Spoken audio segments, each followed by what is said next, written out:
Hi, so I made this breaststroke kick video recently, and in looking through all the comments, one of the most common things that I saw is people saying that they learned to breaststroke kick through a frog kick. That prompted a whole little deep dive for myself. I thought it was a really interesting learning experience for me, so I wanted to share a much more detailed, nuanced discussion of the breaststroke kick. So before this whole video, when I thought frog kick, I thought it meant this. I felt like it cued a movement that was very wide like this. So knees out, feet in.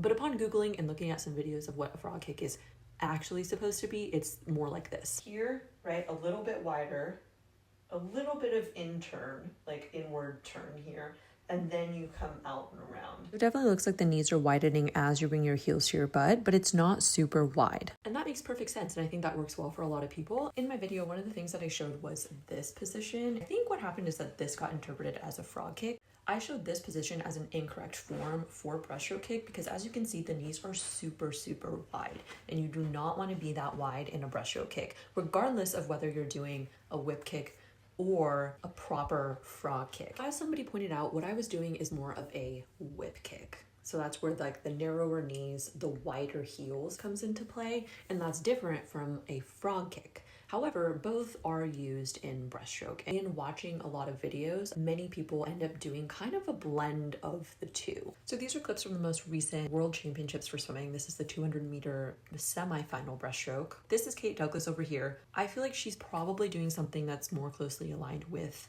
a true frog kick, but you do see she has a wide degree of flexion outside of her knees before she whips back around. And then this person over here, theirs is definitely a little bit narrower kneed, wider kick. And here is the men's, and you can see sort of a similar pattern here as well. Some people do more of a true frog kick. Some people have narrower knees, wider ankles. And so again, I think it really depends on who you are, what your range of motion is, and what ultimately produces the most power and efficiency for you. The reason that I think practicing more of a whip kick style can be beneficial is because it helps to reinforce the flexion in the feet and a little bit of the rotation within the knees to your ankle part so that you can really catch the water. And in showing some of these things, sometimes I tend to exaggerate, and that's my bad. But in practice, it doesn't end up being as extreme as it looks. So all in all, swimming is individual, and I think you really just have to kind of play around with the kick, play around with the width, play around with your rotation of your knees and your ankles to see what produces the best kick for you. And again, my intent was not to be confusing. I apologize if it was. Regarding the frog kick thing, I genuinely did not realize that what I was thinking was different than what I think everyone else was talking about. So